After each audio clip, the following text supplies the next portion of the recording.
Good afternoon, everyone. I am Iran Lucas, the last reporter of this group. I'm going to tackle the synthesis of physical, cognitive, and socio-emotional development of intermediate schoolers.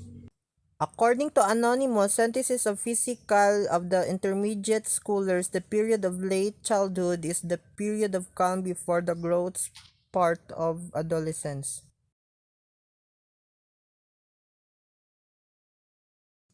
Intermediate schoolers have more control over their bodies than they have when they are in primary school. They become more active and have greater liberty to choose the hobbies or sports that they want to get involved in. Children in the late childhood stage always seems to be in hurry. They get busy with their schoolworks, interacting with their friends, exploring other possible activities.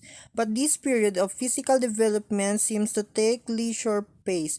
They may also be the stage when puberty may begin. Puberty is the period when the body undergoes physical changes and become capable of sexual reproduction.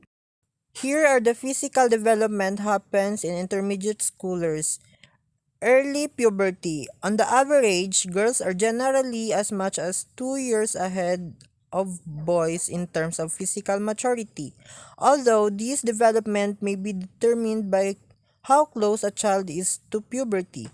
Puberty may begin early, budding breasts for girls which the initial sign of puberty. Some girls may also start with their menstrual period as early as 8 and some as late as 13.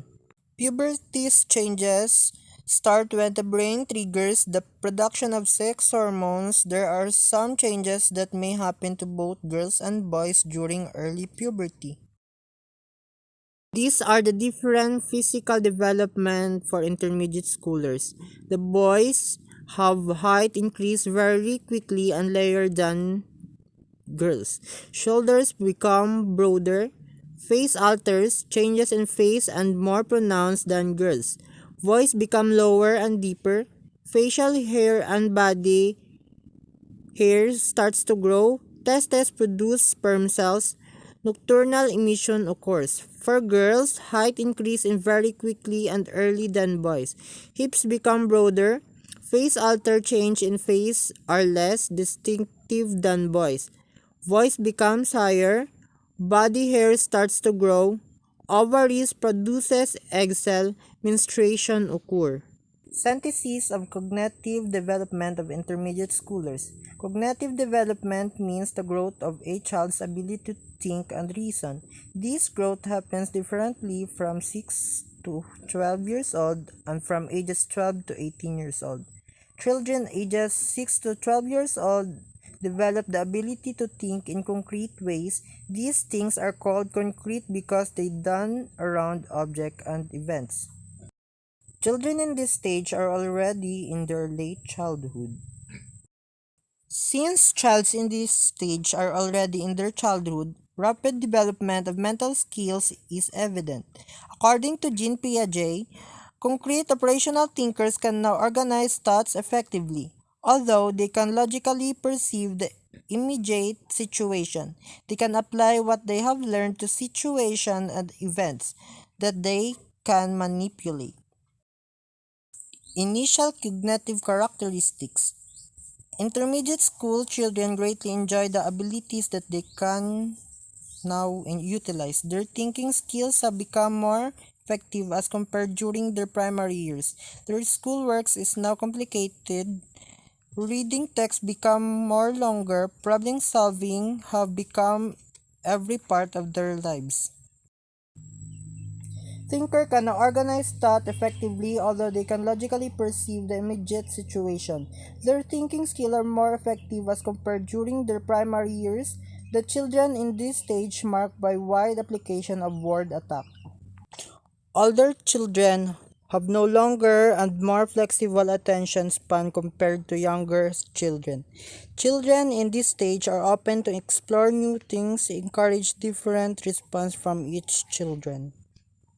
Celebrates uniqueness, minimize competition on external words, reduce stress and anxiety to children's, value the process over production, supports to share ideas not only with the teachers or parents but also with their children. Synthesis of socio-emotional development of intermediate schoolers.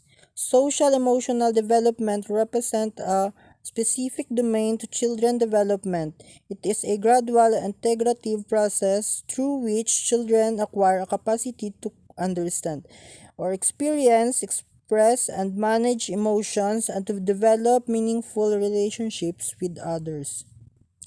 At this period of socio-emotional development, children are spending less time in the home. The bulk of their time is spent outside the home, either alone or with other children, rather than with adults. One of the most widely recognized characteristics of this period of development is acquisition of feelings of self-confidence.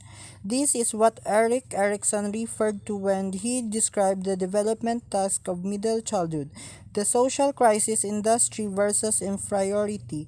Industry refers to drive to acquire new skills to do meaningful works. During late childhood, children now describe themselves with internal and psychological characteristics and traits. They most likely employ more social comparison, distinguishing themselves from others. In dealing with other children, they should increase perspective taking. This ability increases with age.